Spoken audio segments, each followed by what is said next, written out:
মা, তুমি কি বলছো? অনন্যা বলল, এই দুইটা কোম্পানি তো টাইগার চালায়, আর আমাদের মতো সাধারণ মানুষ টাইগারের সঙ্গে সরাসরি দেখা করতে পারি না। আজ পর্যন্ত কেউ ওকে দেখেইনি, তাহলে আমরা কিভাবে দেখা করব? এটা শুনে শর্মিলা বলল, হয়তো চিরাগ আমাদের সাহায্য করতে পারবে। আমি তোমার আর চিরাগের বিয়েটা ঠিক করে দিচ্ছি। যাই হোক, এই অভিনব আমাদের দিয়েছে কি? ঠিক তখনই অভিনব ঘরের মধ্যে ঢুকে পড়ল। সে পুরো কথা বুঝতে পারেনি, কিন্তু যতটুকু শুনেছিল তাতে মনে হলো অনন্যার কোম্পানি বড় বিপদে আছে। হ্যালো, নমস্তে, অভিনব মুখে হাসি নিয়ে বলল। যদিও সে খুব ক্লান্ত ছিল, তবু সে কাউকে বুঝতে দিতে চায়নি যে সে কি করে এসেছে।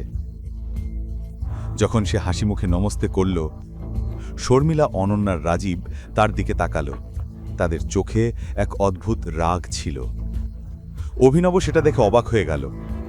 সে আশা করেনি যে তারা হাসি মুখে স্বাগত জানাবে, কিন্তু আজ তাদের চোখে যে গর্জনময় রাগ সে দেখল, তা দেখে অভিনবের মনে এক অজানা অস্বস্তি জেগে উঠল।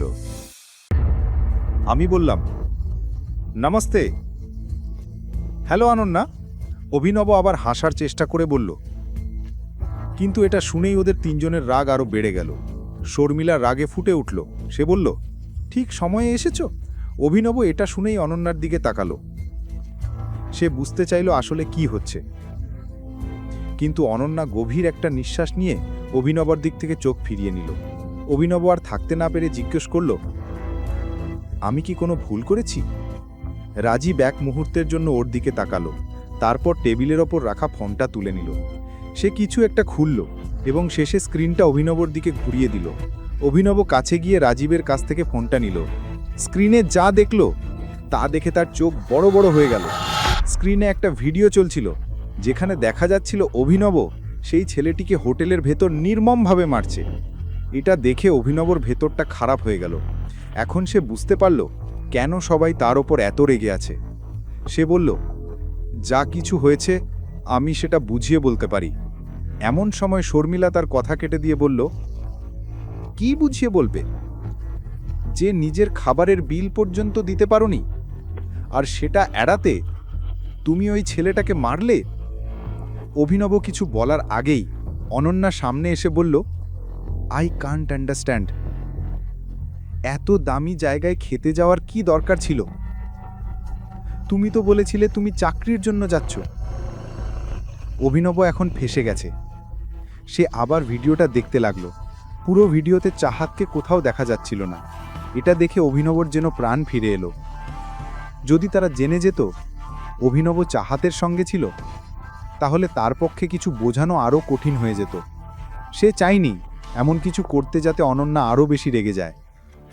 আমরা তোমাকে নিজের ঘরে জায়গা দিইনি এজন্য যে বাইরে গিয়ে আমাদের পরিবারের সম্মান বাজারে উড়িয়ে দাও। যখন দুইজন মহিলা নিজের কথা বলে ফেলল, রাজীবও চুপ থাকতে পারল না।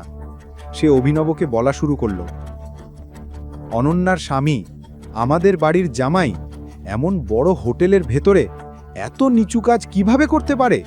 অভিনব বলল, আপনারা সবাই এমন বলছেন কারণ আপনারা সত্য জানেন না। আপনারা শুধু দেখেছেন আমি ছেলেটাকে মারছি, কিন্তু ভাবেননি আমি ওকে মারলাম কেন।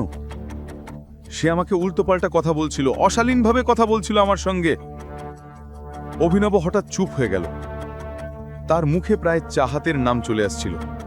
অনন্যা তৎক্ষণাৎ জিজ্ঞেস করল, তোমার সঙ্গে কে? সে অভিনবের চোখের দিকে তাকিয়ে রইল উত্তর জানতে। অভিনব চাইছিল অনন্যা যেন চোখ ফিরিয়ে নেয়, কিন্তু সে তা করল না। অনন্যা ধীরে বলল, এই ভিডিওটা পুরো দেশে ভাইরাল হয়ে গেছে, এখন তুমি কি করবে? অভিনব ধীরে বলল, সরি, কিন্তু যা ওই ছেলেটার সঙ্গে হয়েছে আসলে তার সাথেই হওয়া উচিত ছিল। এটা শুনে শর্মিলার রাগে ফেটে পড়ল। সে ক্রোধে অভিনবের দিকে এগিয়ে গেল। তার মনে হচ্ছিল অভিনবকে এক চড় মেরে দেয়, কিন্তু নিজেকে সামলে নিল। সে বলল, আমরা যখন তোকে ভদ্রভাবে কথা বলছি, তুইও ভদ্রভাবে কথা বল। পরিবারের সম্মান নষ্ট করার পরও বলছিস তুই যা করেছিস তা ঠিক করেছিস? তুই ভাবছিস আমরা তোকে প্রশংসা করব? না তোর কোনো চাকরি আছে, না তুই পরিবারে সাহায্য করতে চাস।